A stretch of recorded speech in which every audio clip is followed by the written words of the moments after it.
Alright, welcome back ladies and gentlemen to the Chupacabra Tutorials channel. I'm your host Larry, and today I figured we'd test something now that I've got these admin mods installed inside of Subnautica 2, because one of the tools that I just saw recently is the ability to toggle off the fog. Now, if you're not familiar with the concept of fog, because you're probably saying to yourself, Larry, I don't see any fog up here. Maybe in the far distance. Well, actually, the atmospheric density where I can't just see forever, the water gets cloudy at a distance in like sort of a realistic way, is actually a graphical effect. And if I turn that off, which I can do by toggling the fog, all of a sudden I can see forever. And forever is a really, really long way away. So if I go over here, I can literally see the planetary rings in the distance past the edge of the game. I can see the Great Jaw is looking a little bit skinny today. I guess parts of different entities don't load at a distance. Okay, there's the Great Jaw, the gigantic clam. We can see basically to the bottom of this pit now, where we started the game. There's that wreckage there. And we can even see, if we go up here, I'm sure we could probably see the tree in the distance. Yes, I can see the giant tree, and I can see its tentacles as they reach into the water way over there. And that's interesting, because that means that, like, I thought originally when I booted into this game that this tree might be actually just a flat picture in the distance. No. It's a full three-dimensional object. And one day, with the right mod, I'm going to build a base on it. But not today. So what else can we see? We can see the hot lava zone over here. I wonder if we can see the collector leviathan in his natural habitat. We can see the jelly ring jerking off that lava vent. Always a treat. We're not going to pay attention to these ships that I spawned over here in a different video, but those are unrelated to what's going on here today. Just ignore those for the moment. What we're looking for is over here towards that alien monolith over there, because we can see the alien observatory. You know, I've kind of looked around at the bottom of the collector leviathan's trench here, but I've never actually really fully looked at it.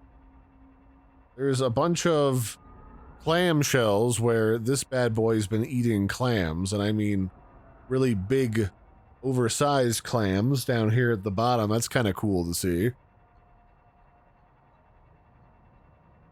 And then over here, there's some glowing stuff.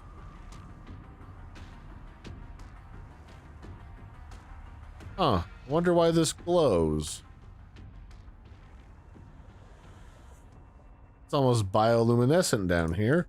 What does that look like when I turn the fog back on? Okay, so it's still bioluminescent. It's just adding a lighting effect to the bottom here. This is almost like a tar lake here. What is this? Yeah, this is almost like a lake of tar. Interesting. I didn't even realize that until now.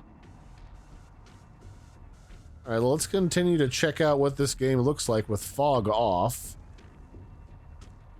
Yeah, this is totally like a giant leak of tar coming out of the lava zone. And it slides out of these giant... Basically looks like a giant butthole. I had no idea this was down here until I turned the fog off. It's actually really cool. Okay. There's more detail in these environments than I gave the Subnautica 2 team credit for. Okay. So here we can see the edge of the map, where the Shiver Leviathans spawn.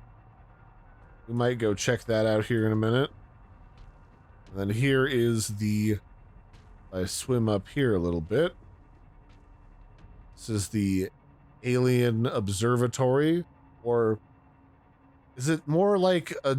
I mean, they reference it in the story as like a giant telescope, but Doesn't seem very telescopic. It's more like a weather station is almost what it looks like. And so over here, as we pass by, there's the giant power plant that powers everything.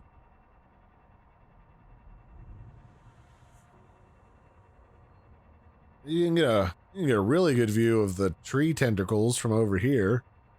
They look really big, but we're like nowhere near that thing. So that's way off in the distance, and there's some sort of giant black object underneath of the tree. Maybe part of future content. Hard to say. So here you can see the power plant. And honestly, it seems further away when you have to scoot down through that ravine to avoid the other collector Leviathan. But there's the quarry where they farm the metal way over there. Here's the wreckage of the cicada over here. But does this reveal any secrets to speak of? Maybe, maybe not.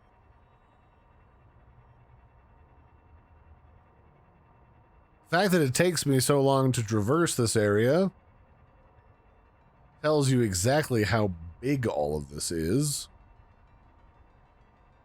And it also shows how much pop-in is hidden by the fact that there's fog in this area.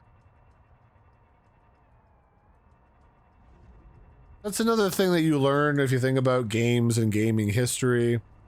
Is that part of the reason why they added the fog into one of these first Silent Hill games was to cover up for stuff popping in the distance and having graphical glitches in the distance and then having to render so much stuff?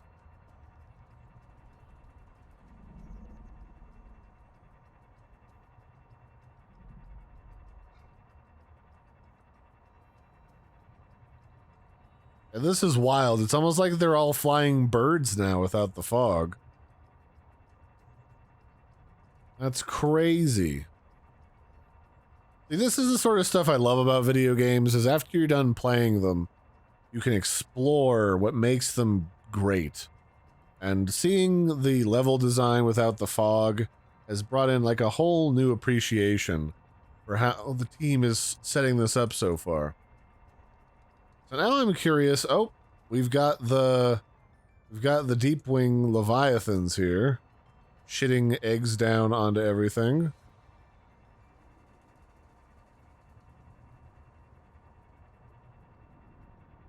It's really just the one that lays eggs with these bad boys. They all look capable of it, but only one does. Alright, so anyway, the other question I had was, I've not explored that building over there. It's supposed to be like the control hub for this whole section, this whole area over here. So where's the collector Leviathan that's supposed to be parked above this place? Is he still loading somewhere? Or is he just not always around? Oh, there he is. He's just kind of chillin'. Chillin' like a villain.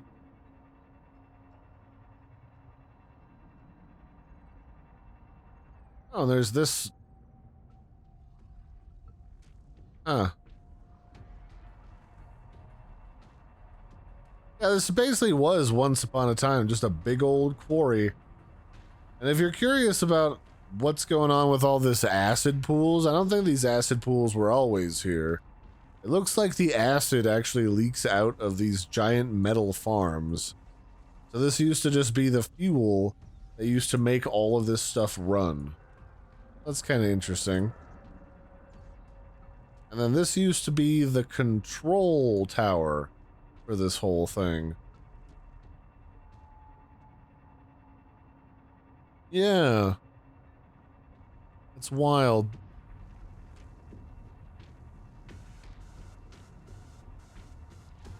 I don't think there's a way into this, though. It does not look like there is, like, a door or anything. Oh, you can't really even drive in there. There's an invisible wall. Okay. I really wish that they wouldn't just make such loud music when this guy is nearby. It just means he's close, but it's kind of annoying after a while. But yeah, so let's go drive out of bounds for a sec. We'll check out the Shiver Leviathans. Where do these bad boys spawn? They're supposed to spawn once I'm out here, but well, you know, whatever that ends up meaning. Oh, there they are. They're over there. Oh, now they're over here. Well, they're kind of neat looking.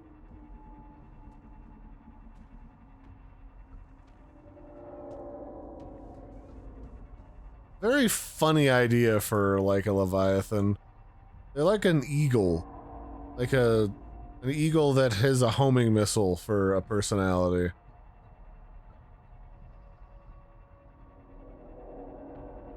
And their whole job is to keep you behaving and inside the bounds of the game. So yeah, that'll be it for this one, ladies and gentlemen. I just wanted to take a look at this game with all of the fog turned off. I thought it would be kind of like a fun little experiment just to see what that's like. I hope you've enjoyed and kind of gotten an interesting look at everything that there is to see here inside of Subnautica 2 for right now before the next patch comes out. And I'll catch you next time. Bye, everybody, and have a good one.